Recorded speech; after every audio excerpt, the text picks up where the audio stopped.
बिल्कुल, तो अभी हम उपचार के बारे में बात करेंगे, कुछ टिप्स भी आपसे जानेंगे। अभी एक किसी दर्शक का हम सवाल ले लेते हैं।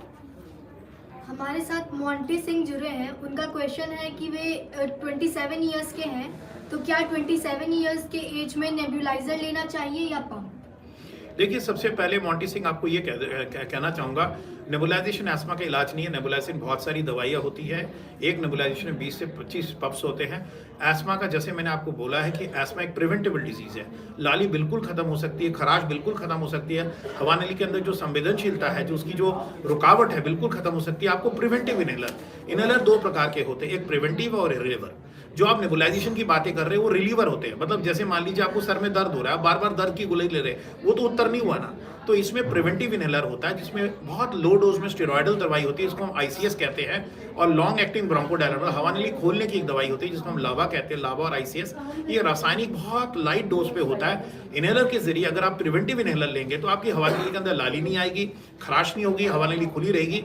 नेबुलाइजेशन इसका उत्तर नहीं है। उत्तर है आप उचित डोज पे उसको कंट्रोल करें। कंट्रोलिंग दवाई की जरूरत है, इसको हम कहते हैं प्रिवेंटर। तो आप जरूर एक किसी पल्मोलॉजिस्ट या एस्मा विशेषज्ञ से मिलिए, जो आपको प्रिवेंटर दवाई के बारे में बताएगा।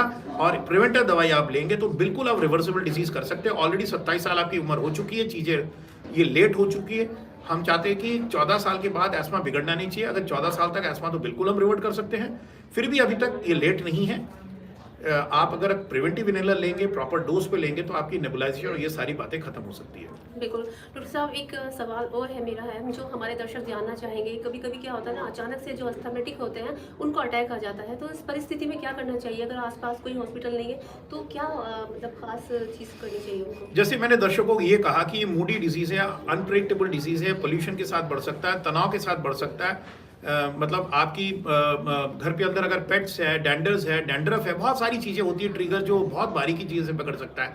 सबसे पहले आपको थोड़ा सतर्क रहना पड़ेगा, आपको एनवायरनमेंट को साफ सुथरा रखना पड़ेगा, कारपेट से दूर रहना पड़ेगा, सीलन से दूर रहना पड़ेगा, धूम्रपान नहीं करनी चाहिए, घर के अंदर धूप, जोत, अगरबत्ती, रासायनिक चीज़ें, प्रिजर्वेटिव चीज़ें, ये सारी चीज़ें टिप्स है, उसको विस्तारित रूप में हम डिस्कस कर सकते हैं। बट एक चीज़ जो आपने जो सवाल पूछा है, अगर किसी को इस तरह की तकलीफ हो, जिसमें सांस की तकलीफ बढ़ रही है या सांस से आवाज़ें बढ़ रही हो, सांस नहीं ले पा रहे, सबसे पहले उसको रिलैक्स फील करना चाहिए। गोल गोल करके, होठों को गोल गोल करके सांस छोड़ना चाहिए।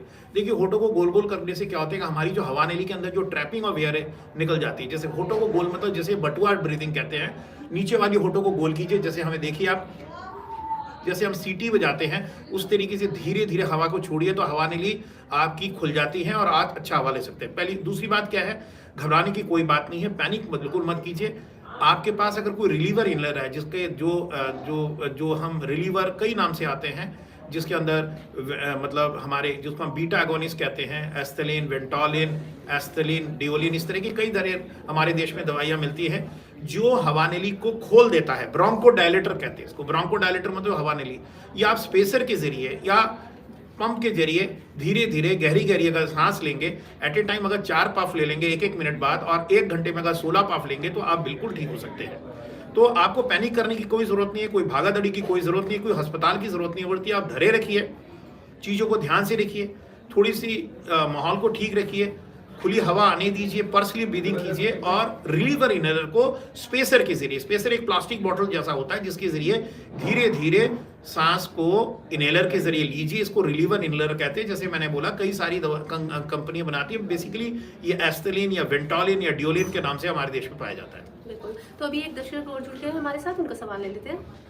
एक है रेयर स्टार, जो उनका क्वेश्चन है कि क्या अस्थमा की कोई एज लिमिट होती है या लास्ट कब तक करती है, वैसा कुछ इसका एज लिमिट्स? देखिए, जैसे मैंने आपको बताया कि 2 प्रकार के एस्मा आता है। यूजुअली एस्मा कम उम्र में शुरू हो जाती है, ये हमारे परिवारों में चलता है। बट कुछ एस्मा कम उम्र में शुरू हो जाती है, चाइल्डहुड एस्मा कहते हैं।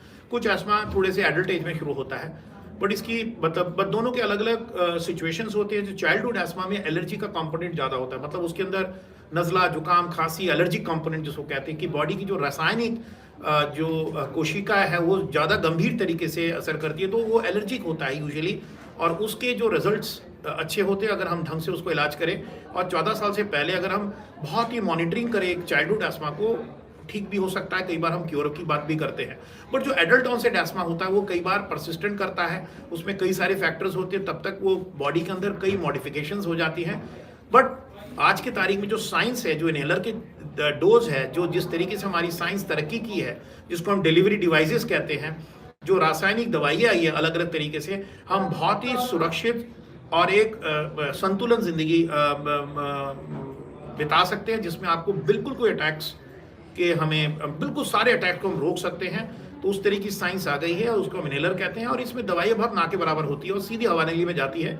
अलग अलग तरीके हैं, आप ब्रेथ एक्चुएटेड डिवाइसेस आते हैं आजकल, स्पेसर के जरिए दे सकते हैं, ड्राई पाउडर के जरिए दे सकते हैं, बट कोई भी तरीका आप लीजिए उसको फॉलो करना चाहिए। अगर आप फॉलो करेंगे तो एस्मा देखिए क्योर तो नहीं होगा ये बीमारी जैसे मैं, बट आप कंट्रोल कर सकते हैं। जैसे लोग ब्लड प्रेशर की दवाई खाते हैं, ब्लड प्रेशर को कंट्रोल करिए, शुगर को दवाइयाँ खाते हैं, बट इससे अगर आप कंट्रोल करना सीख जाएंगे तो पूरी जीवन आपकी जीवन में की जो लॉन्जिविटी और क्वालिटी में कोई कमी नहीं रहती है। आप दौड़ सकते हैं, खेल सकते हैं, कुछ भी कर सकते हैं। बहुत सारे क्रिकेटर्स हैं, फुटबॉलर्स हैं जो एस्थमेटिक्स है, जो दौड़ते हैं, पूरी जीवन एकदम खुशहाल से जिया है, उनको कोई कमी नहीं हुई है। बिल्कुल। डॉक्टर साहब, एक सवाल और है मेरा, जैसे कि कहते हैं ना कि सर्दियाँ आ जाती हैं और ये बीमारी सर्दियों में ज़्यादा प्रभावित होती है, तो क्या गर्मी और सर्दी में इसका कुछ है या क्या ऐसा करना चाहिए जो हम इससे बच सकें? देखिए क्या होता है कि हर एस्मा की, जिसको हम कहते हैं, अलग अलग छवि होती है, जिसको हम फिनोटाइप होती है, शक्ल सूरत होती है। होता तो एस्मा सारा हवानली के ऊपर दोष, जैसे हवानली के ऊपर दोष होता तो सांस से आवाज़ें, खांसी और इस तरह के लक्षण होते हैं, बट हर एक की अलग अलग शक्ल सूरत होती है। कुछ एस्मा होता है एलर्जिक एस्मा है, जैसे मैंने बोला।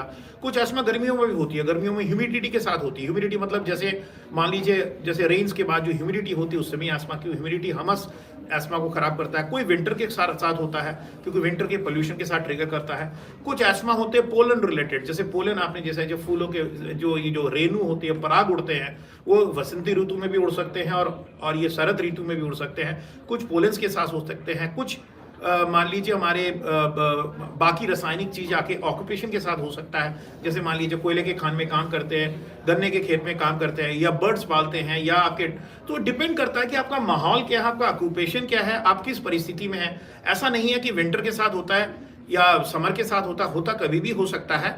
सिर्फ हमें देखना पड़ेगा हमारी कौन सी फिनोटाइप, हमारी कौन सी छवि है, हमारी कौन से ट्रिगर्स है। उसके लिए एक मीटर होता है जिसको हम कहते हैं ब्रेदोमीटर। एक छोटा सा ऐसा मीटर जैसा होता है, उस ब्रेदोमीटर से सुबह शाम अगर फूंक मारेंगे तो आपको पता चल जाएगा एक साल में कि आपकी डिप कब होती है। क्योंकि डिप होने, बहुत गंभीर डिप होने से पहले अगर थोड़ा सा भी अगर कंजेशन होने से, जैसे शुगर वालों के ग्लूकोमीटर से अपना शुगर चेक कर सकते हैं, वैसे हमारे पास पीक फ्लोमीटर है या ब्रेदोमीटर है जिससे हम एस्मा को मॉनिटर कर सकते हैं। तो दर्शकों में यही कहना चाहूंगा, ऐसा नहीं है गंभीर एस्मा गंभीर बीमारी है या विंटर या गर्मियों में होता है। सिर्फ हर एक की अलग अलग पहचान है। आप देखिए कौन सी चीज़ें ट्रिगर करती है। कुछ फूड रिलेटेड भी हो सकती है। तो आपको अपनी चीज़ों के बारे में जानना चाहिए, सतर्क होना चाहिए और थोड़ा सा डिटेक्टिव प्ले करना चाहिए और डॉक्टरों से डिस्कस करके वो उसको प्लान करना चाहिए। बिल्कुल। तो अभी हमारे साथ कुछ व्यूअर्स जुड़ गए हैं, उनका सवाल ले लेते हैं। निखिल का सवाल है, क्या मेडिटेशन भी अस्थमा को ट्रिगर करता है? नहीं, ये उल्टा है। मेडिटेशन एस्मा को रिलैक्स कर सकता है। मेडिटेशन का मतलब है मन को हल्का करना, ब्रेन को रिलैक्स करना। अगर मेडिटेशन एस्मा को एग्रेवेट कभी नहीं कर सकता, ये आपके दिमाग के अंदर संतुलन पैदा कर सकता है। मेरे ख्याल से वो शायद सवाल उन्होंने ये पूछे, क्या मेडिटेशन एस्मा को हेल्प कर सकता है? तो मैं कहूँगा कि मेडिटेशन बहुत ही अच्छी चीज़ है। योगिक मेडिटेशन, दिमाग को हल्का करना, अपने आप से बात करना, दिमाग को डाइवर्ट करना। और एक सिंपल तरीका मैं आपको लोग कहना चाहूँगा, जो बच्चे एस्थमेटिक्स हैं और इस समय कोविड काल में लोग परेशान रहे, मेंटल हेल्थ के साथ भी एस्मा का काफ़ी लिंक है। एक सिंपल मेडिटेटिव एक्सरसाइज दर्शकों को करना चाहिए, चाहे एस्मा हो चाहे ना हो। उसके आपकी हवानली बहुत बढ़िया खुल जाती है, जिसको हम कहते हैं माइंड बॉडी मेडिटेशंस, और जिसको हम कहते हैं कपाल के ऊपर फोकस कीजिए। जो हमारी तीसरी आँख है वो हमारी पिट्यूटरी है, जिसके कारण हमारे मन की जो खुशहाली निकलती है, जो हार्मोन्स निकलते हैं, पिट्यूटरी के जो अच्छे हार्मोन्स निकलते हैं। अगर आंखों को हल्का सा बंद करके थोड़ा सा समय सुबह और शाम को अपनी थर्ड आई को, तीसरी आँख को फोकस करेंगे, कोई अगर वर्ड को आइडेंटिफाई करेंगे जो आपको अच्छा लगता है कि आपके माता पिता हो, गुरु हो या धर्म की किताब हो, और साथ साथ नाक के नीचे वाली पोजीशन को अगर फील करेंगे सांस के जरिए, क्योंकि जब हम सांस लेते हैं वो ठंडक होती है, सांस छोड़ दो उसमें गर्माहट होती है। अगर आप सांस और मन को अगर फोकस करेंगे, इसको हम माइंड बॉडी मेडिटेशन कहते हैं, इसको आनापानासती, बुद्धिस्ट ब्रीदिंग भी कहते हैं। इससे आपको काफ़ी संतुलन महसूस कर सकते हैं और एस्थमेटिक को करना चाहिए। और अगर आप रिलैक्स रहेंगे तो एस्थमा के अटैक्स कम हो जाते हैं। देखा जाता है कि स्ट्रेस, एग्जाम से पहले, काम के प्रेशर के साथ, तनाव के साथ एस्मा का बहुत गंभीर रिलेशनशिप है। इसलिए रिलैक्स रहना बहुत ज़रूरी है। और मन की संतुलन के साथ साथ एस्मा के भी कंट्रोल इंप्रूव कर जाता है। तो मेडिटेशन का बहुत बड़ा रोल है। बिल्कुल। और डॉक्टर बस एक सवाल और है मेरा, जैसे कि आज के छोटे छोटे बच्चे हैं वो भी इस बीमारी से ग्रस्त हो रहे हैं, प्रभावित हो रहे हैं, तो उन बच्चों के लिए क्या आप टिप्स देना चाहेंगे कि वो कैसे कंट्रोल करें अस्थमा को? देखिए, जैसे मैंने आपको बताया कि बच्चा एक गोद के बच्चे को भी हो सकता है, ये जेनेटिक है, ये परिवारों में रन करता है। अगर बच्चों को एस्मेटिक है तो सबसे पहले प्रॉपर एक्सपर्ट के साथ पल्मोलॉजी से मिलकर उनका एस्मा का एक्शन प्लान करना चाहिए। बिकॉज जैसे मैंने बोला, ऐसा नहीं है कि बच्चों को एस्मा है तो उसको इलाज नहीं करना चाहिए। आज के तारीख में हफ एंड पफ किट बच्चों का एक डिवाइस आ चुका है जिसके जरिए बहुत आसानी से हम दवाई को पहुंचा सकते हैं। बट उसके साथ साथ कुछ चीज़ें और भी मैं कहना चाहूँगा। कई बार हमने देखा कि बच्चों के आसपास में बहुत सारे ट्रिगर्स होते हैं जिसमें बढ़ जाता है। जैसे मान लीजिए बच्चों के साथ पेट्स होते हैं, पेट्स के साथ क्योंकि हम लोग स्वेट करते हैं, पेट्स अपने शरीरों को चाटते रहते हैं, उनकी जो थूक और बालों के साथ छोटे छोटे पार्टिकल्स बनते हैं, डेंडर। तो पेट के साथ बच्चे को नहीं बढ़ने देना चाहिए अगर एस्मेटिक हो। कुछ बच्चे सॉफ्ट टॉय से खेलते हैं, उसमें धूल मिट्टी अट्रैक्शन हो जाती है, उससे भी बिगड़ जाता है। कुछ लोग कारपेट में बैठे खेलते हैं, कारपेट के अंदर डस्ट होता है, उससे भी डस्ट माइट्स ये भी ट्रिगर करता है। कई बार मैंने देखा मदर स्पेशली नहाने के बाद बहुत ज़्यादा पाउडर छिड़कते हैं, उससे भी वो हमारे लिए भी जाके ट्रिगर करता है। तो आपको ये सब चीज़ें, ये ट्रिगर से बचाना चाहिए। धूप, अगरबत्ती, पाउडर, डेंडर, कारपेट डस्ट, और बच्चों को एकदम फ्री रखना चाहिए ताकि फ्लो ऑफ एयर अच्छा हो। तो ट्रिगर के बारे में भी सोचना चाहिए। और कई बार थोड़े से बड़े बच्चे प्रिजर्वेटिव, कैंडी, चॉकलेट खाते, उससे भी बढ़ सकता है। तो मेरे ख्याल से अगर एस्मा है तो एक्सपर्ट से कांटेक्ट कीजिए, उसकी प्रॉपर इलाज कीजिए और ट्रिगर से भी बचिए। देखिए डॉक्टर साहब कहते हैं ना कि अस्थमा के बहुत सारे सवाल हैं, तो लेकिन एक सवाल एक ये भी है कि जो ये मशीन होती है जिसे बोलते हैं नेबुलाइज्ड, तो ये क्या सही होता है? नेबुलाइज करना चाहिए बच्चा ये बड़ा? देखिए, नेबुलाइजर के बारे में हमारी बहुत ज़्यादा रिजर्वेशन है, क्योंकि मैं देखता हूँ कि बहुत अब तरीके से नेबुलाइजेशन की, बिकॉज नेबुलाइजेशन बहुत सारी दवाइयाँ होती है। एक नेबुलाइजेशन 20 पफ के बराबर होता है। जिस चीज़ के लिए आप नेबुलाइजेशन करते हैं वो एक स्पेसर के जरिए कम दवाइयों से रिलीव कर सकते हैं। हाँ, अगर आपको नेबुलाइजेशन की ज़रूरत पड़ती है, हम जैसे डॉक्टर जो पल्मोलॉजिस्ट अपने सेंटर में, हॉस्पिटल में यूज़ करते हैं, उसकी हाइजीन एक बहुत चीज़ होती है। घर पे कई बार उसकी सफाई प्रॉपर नहीं होती है, तो नेबुलाइजेशन के साथ साथ धूल मिट्टी चली जाती है। 10 में से 6 पेशेंट हमारे आईसीयू में भर्ती होते हैं, नेबुलाइजेशन इंड्यूस इन्फेक्शन होते हैं, निमोनिया हो जाता है, उसमें खर्चे बढ़ जाते हैं, लंग्स की कैपेसिटी कम हो जाती है। तो नेबुलाइजेशन एक बहुत सेंसिटिव चीज़ है, उसको अब्यूज़ नहीं करना चाहिए। जो चीज़ स्पेसर से हो सकती है, इनहेलर से हो सकता है, उसकी नेबुलाइजेशन की ज़रूरत नहीं है। और नेबुलाइजेशन हाइजीन, उसकी जो सफाई, एक बहुत बड़ा चैप्टर है जिसको हम तर्क वितर्क करते रहते हैं, और फिजिशियंस और आम डॉक्टर को भी समझाते हैं इसको अब्यूज़ ना कीजिए, इसको एक्सपर्ट के हाथ पे लीजिए, उनके एडवाइस से आप यूज़ कीजिए। बिल्कुल। तो अभी व्यूअर्स का सवाल ले लेते हैं सर। एक संदीप हैं जो कि पूछ रहे हैं, क्या अस्थमा पेशेंट का कोई डाइट प्लान या डाइट चार्ट होता है जिन्हें उन्हें फॉलो करना चाहिए? देखिए, एस्मा या कोई भी अच्छी जीवन जीने के लिए आपको एक अच्छी डाइट की ज़रूरत पड़ती है। रादर मैं डाइट नहीं कहूँगा, न्यूट्रिशन करूँगा। आहार बहुत संतुलित होना चाहिए। जैसे हम 5 चीज़ों से बने हैं, 5 तंत्रों से बने हैं, हम 5 चीज़ों की ज़रूरत है: carbohydrate, protein, fat, vitamin, minerals and fibres. वैसे एक संतुलित आहार होनी चाहिए। बट कुछ चीज़ें ना होनी चाहिए एस्मेटिक में, जैसे प्रिजर्वेटिव बेस्ड फूड्स, डब्बे वाली जूस, एरेटेड ड्रिंक्स, मेटाबाइसल्फाइड, जो चाइनीज सॉस, ये सब एग्रेवेट कर सकता है। तो रासायनिक चीज़ें यूज़ नहीं करना चाहिए, बर्फ वाली चीज़ें यूज़ नहीं करनी चाहिए, नॉर्मल नेचुरल फूड लेना चाहिए। और आहार तो इसको अवॉइड करना चाहिए। और कुछ चीज़ें हैं जिससे एक रासायनिक चीज़ें निकलती है जिसको हम कहते हैं सेरोटोनिन, वो एस्मा को एग्रेवेट कर सकता है। जैसे केला अंगूर होता है, उसको अवॉइड कर सकते हैं। बट हर एक एस्मा की इलाज पहचाने में ऐसी देखा जाए तो ऐसी कोई फूड की रेस्ट्रिक्शन ज़रूरत नहीं पड़ती। अगर आपको बहुत हाई एलर्जिक एस्मा है तो हम कई बार फूड एलर्जी टेस्ट करके पता करते हैं किससे एलर्जी है। बट जैसे मैंने आपको बताया कि अगर आप सिंथेटिक चीज़ें नहीं देंगे, एरेटेड चीज़ें नहीं देंगे, रासायनिक चीज़ें नहीं देंगे, एक संतुलित भोजन एस्मा के लिए अच्छा है और हर एक के लिए अच्छा है। कोई अलग स्पेसिफिक आहार की ज़रूरत नहीं पड़ती है। डॉक्टर बस कभी कभी क्या होता है, जो एस्थमेटिक पेशेंट होते हैं वो जैसे सीढ़ियाँ चढ़ते हैं या फिर जैसे या तो एज ज़्यादा होती है, तो उस टाइम वो क्या करें कि उनका जो ब्रीथिंग है वो कंट्रोल हो जाए? क्योंकि कुछ फील्ड ऐसा होता है जहाँ पे कंटिन्यू बोलना होता है या कुछ भी है, तो वहाँ पर उसको कैसे क्या टिप्स आजमाएं? देखिए, जैसे मैं आपको कहा कि एस्मा को अगर आप सुंदर, सरल और अच्छी तरीके से कंट्रोल करेंगे तो रिवर्सिबल है। तो उसके अंदर बहुत अच्छी एक जीवन शैली के अंदर एक प्रोटोकॉल फॉलो अनुशासित होना पड़ता है, ब्रीदिंग एक्सरसाइज अच्छी तरह चलेंगे, अगर धूम्रपान नहीं करेंगे तो एस्मा रिवर्सिबल है।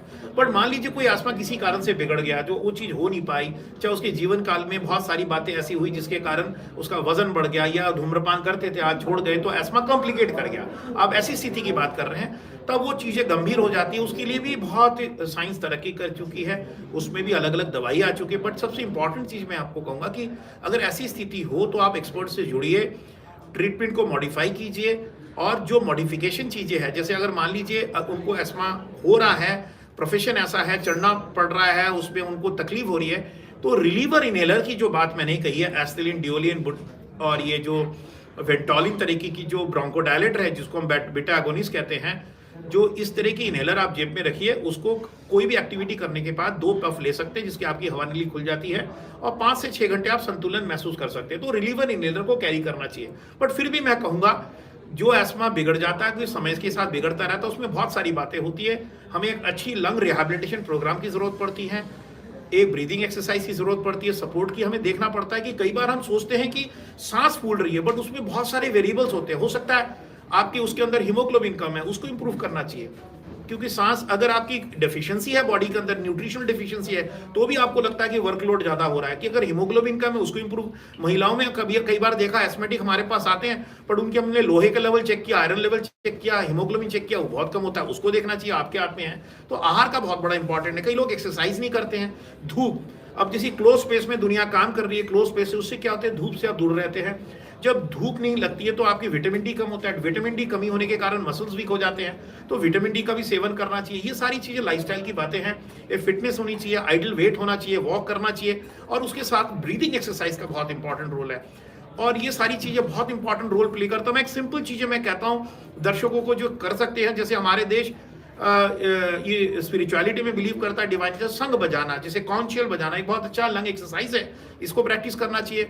बांसुरी बजाना, तो एनीथिंग जो लंग्स की एक्सपेंशन बढ़ाता है, जो लंग्स की जो एक्सेलेशन बढ़ाता है, सांस छोड़ने की प्रक्रिया बढ़ाता है, इसको प्रैक्टिस करना चाहिए। क्योंकि लंग्स के 2 कंपोनेंट, सांस लेना, सांस छोड़ना। अगर सांस छोड़ना और एक्सेलेशन आप बढ़ाएंगे बाई टेक्निक से, जिसको हम कहते हैं, ये सारी चीज़ें जो मैंने बताई है ब्रीदिंग टेक्निक से, तो आप ये चीज़ों से जूझ सकते हैं और अच्छी जीवन जी सकते हैं। बिल्कुल डॉक्टर, आपका इतना एक्सपीरियंस है, आपको इतनी नॉलेज है एस्थमा के ऊपर, तो मैं ये कहना चाहूँगी, जैसे काफ़ी सारे पेशेंट होते हैं, जब वो जाते हैं डॉक्टर के पास तो सिर्फ वो बताते हैं कि भाई आपको सांस की प्रॉब्लम है या कुछ भी है।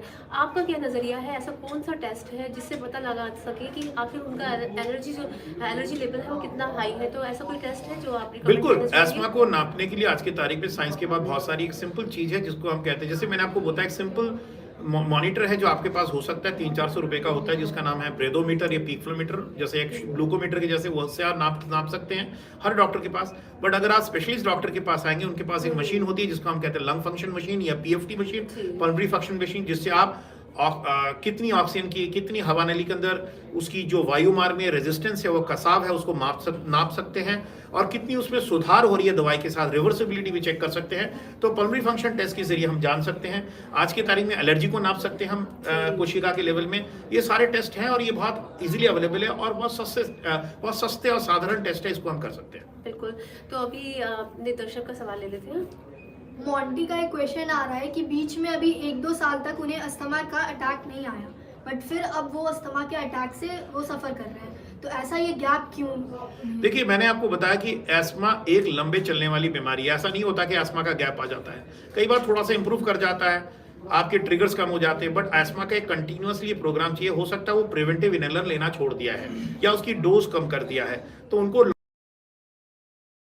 दर्शकों के सवाल के जवाब भी दे दिए हैं और साथ साथ और भी चीज़ें हो गई हैं। तो साथ साथ अब ये पूछना चाहूँगी कि उपचार या कोई ऐसा खास टिप आप बताना चाहेंगे जो हमारे दर्शक सुनना चाहेंगे? देखिए, मैं आपको ये कहना चाहूँगा कि कुछ चीज़ें अगर आप अपने आप को सांस संबंधित अनुशासन को बिलीव करेंगे, जैसे मैंने आपको बोला कि सुबह उठ के सूर्य किरण का उपभोग करना, ब्रीदिंग एक्सरसाइज करना, शंख बजाना, और सबसे इम्पॉर्टेंट चीज़ है, अगर आप एक संतुलित भोजन लेंगे सुबह उठ के 5 चीज़ों का, उससे आपको लंग्स की मेटाबॉलिज्म इंप्रूव कर जाती है, उसको कर सकते हैं। और सबसे इंपॉर्टेंट चीज़ जो मैं आपको कहना चाहूँगा कि अगर आप एस्मेटिक हैं तो इनहेलर से बिल्कुल मत डरिए। इनहेलर बहुत ना के बराबर दवाई होती है, वो अगर प्रिवेंटिव इनहेलर लेंगे तो आप एक नॉर्मल से भी अच्छी ज़िंदगी जी सकते हैं। और ऐसे कई सारे उदाहरण हैं जो लोग बहुत अच्छे किए हैं, सिर्फ प्रिवेंटिव इनहेलर के कारण इन्होंने ज़िंदगी को बहुत खुशहाल जिया है। ओके, तो बहुत बहुत शुक्रिया डॉक्टर पीपी बॉस हमारे दर्शकों को इतना अच्छा सजेशन देने के लिए। तो आज का लाइव सेशन यही क्लोज करते हैं, कल भी मिलेंगे एक नए सेशन के साथ। तब तक के लिए बने रहिए इंडिया न्यूज़ हेल्थ के साथ। बहुत बहुत धन्यवाद। नमस्कार। मेरी शुभकामनाएं इंडिया न्यूज़ के साथ।